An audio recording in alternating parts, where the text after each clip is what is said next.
want you to just, for a moment, ponder this question with me. How did we get here? How did we get here to this moment, at this moment? And if you think about it, how did we go from this to this? How did we go from this fruit that has been used, what, for thousands of years? Great historical experience in terms of the impact that it's had on people's health for again, so many years. But how did we go from there to this breakthrough product called Xantho Mist? How did we go from this to this? How did we get there, right? I want you to think about this because, this graph down below, if that's not ringing a bell for you, I want to encourage you all to download and read our Xantho Mist report. It really talks about what makes this product so unique. So my question again, how did we get here? And it's a real simple answer. By doing what no one else is doing. I want you to write that down. How did we get here? By doing what no one else is doing. Let's think about it. Xantho Mist, potency, bioavailability, and delivery. That's what makes this product so special. 5,000 parts per million of xanthones compared to 7.5, compared to 1.5 parts per million in two of the best-selling mangosteen products out there in the marketplace. The xanthone content, again, nearly 7 times the amount. Think about that. 600 to 700 times the amount. Absolutely incredible. Bioavailability with our liposomal nano emulsion, right? This is how we're doing what no one else is doing. And we have this great product right here, right? Delivery, twist and mist. It's beautiful, sprayed into your mouth. Those nano emulsion bubbles, as David likes to call them, adhere to the sides of your mouth, absorbed into the body, delivering fantastic results for people. This is what no one else is doing. That's how we get there. And we get there because of this. Because we as a company have a commitment to never standing still. I want you to understand this. We will not stand still as a company. We have a commitment to innovation. That is the word of the day. And that is the word of this company's future. Innovation. Doing what others are not. So let's talk about CTFO's commitment to innovation and why this is so important. I mean, what is our process of innovation? How are we there? And how will we continue to innovate into the future? First and foremost, I want you to understand it's a passion of ours. We have the desire, we have the energy to think and do differently. That's what innovation does. It must start with thinking differently, which then does what? It then leads to doing differently. We have that as a mindset and a passion. We're forward thinking. We're ahead of the curve. We're always asking what's next? How can we get there first? We're customer focused. I want you to understand this. We are customer focused. When I say customer, I mean everybody in CTFO, whether you're an associate or customer. We are innovating our business, our product, everything that we do here for you and your team.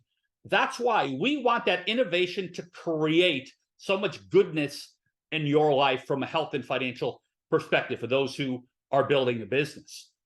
We ask this simple question, not can we, but how can we? You see, that slight change of a question gets you to innovation versus doing what everybody else is doing. Because can we is a yes or no. Many companies say, can we? No. How can we is where CTFO goes for innovation to do what no one else is doing, innovating for you. We call it constant and never-ending improvement. And finally, this is an important one, and I'm going to even put this back onto each of us individually, the courage to create change. Understand, change is happening every day. Are you going to let change happen to you, or are you going to create change, positive change in your life? Are we as a company going to sit back and come out with Me Too type products, or are we going to create positive change through innovation? Well, again, Xantho Mist is a big example of that. Innovation creates change, and the correct change creates amazing opportunity. I want you to understand this. Innovation creates change, and change can provide an amazing opportunity. Look at Xanthomist, and I want to take you through this for a moment. I'm going to get a little wonky on you here, but I want you to understand this. This is really so critical to capture this moment where you are right now in your CTFO business. We're going to talk about the law of diffusion. What is that?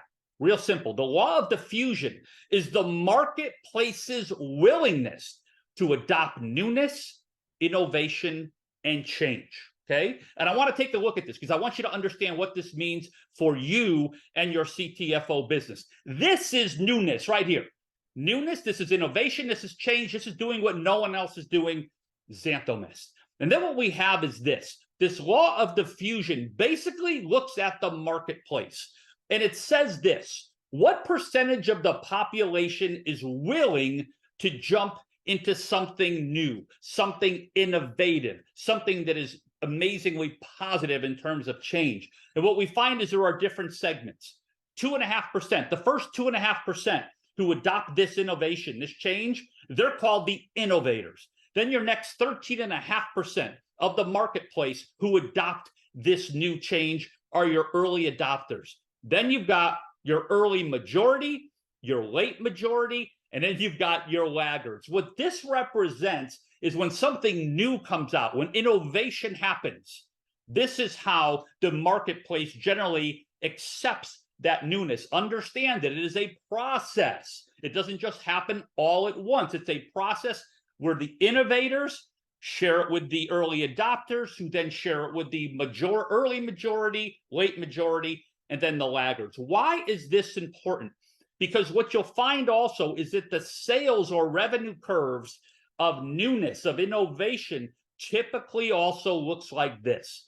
Those innovators, those few at the beginning who jump in and who are willing to adopt and take on that newness, that innovation, you know, they're way down at the bottom there in terms of the growth curve, but they're way ahead of it. You see, because innovation is about being ahead. And that's what CTFO is. So we are just beginning. And then what happens with this? I asked this question: what can this mean, this kind of colorful little curve that I'm showing you here? What can it mean for the CTFO family? Well, really, the key is this. The innovators and the early adopters, those are the ones who really move on to incredible things, often with innovative type products. In other words, when they're involved with it from a financial opportunity in particular, and I would even say from a health opportunity, because they're experiencing it sooner than others. And you can see here that there's a tipping point. That tipping point is when it begins to get into the early majority, because that's when, look at that, 34 and 34 is 68 plus 84% of the rest of the people will come in after the innovators and early adopters. Where are we right now? Look at that. We are literally at the cusp, the beginning of what we call early innovators. We are the innovators in terms of what we're doing. Nobody else is doing what we're doing. And when I say we, I mean us as a CTFO family, right? So you are part of something truly unique. You are part of the innovators moving forward. You are the ones getting in early, like going through all of this with us, experiencing it, being part of history that will be looked back upon at some point in the distant future. So this is where we're at. So my question to you is this: innovation. What's next? What's next? What's next for CTFO in the area of innovation? What's next in CTFO's history of future and from the standpoint of positive, innovative change? And we're talking about products. David D'Arcangelo leading the charge in a big way in that area, as we know. Just so passionate. Remember what I said about CTFO's commitment to that kind of advancement, right? That kind of innovation. David D'Arcangelo is leading the charge on the product side. But listen, we're not just about products here. What about the compensation plan? What may the future hold in terms of innovation from the standpoint of rewarding our associates better than any other company in the industry? Who wants to be part of that kind of innovation? See, that's what we're looking at. as a company, continually asking ourselves, not can we, but how can we reward people better than ever before? Some exciting things coming up in your future in that area as well. How about tools? How about business building tools, making you more effective than ever before? Do you think we're thinking about that? Innovating, working with, aligning ourselves with really smart people to create the best tools in the industry for you. Innovation. Innovation is what this company is about, and that means creating positive change that can truly change the lives of so many. And I want you to burn this little curve, this little picture right here. I want you to take a picture of it, have it in your mind in terms of where you are. We are at the beginning stages of being innovators. I'll call us even early innovators with so much more to go. So our commitment to innovation comes down to this: passion, forward thinking, being ahead of the curve. All of this done for you and your team, which means your customers and your associates. We ask, how can we? Because we're all about constant and never-ending improvement. And then this is key. And again, both personally and as a business, having the courage to create the change, having the courage to do what no one else is doing in the marketplace.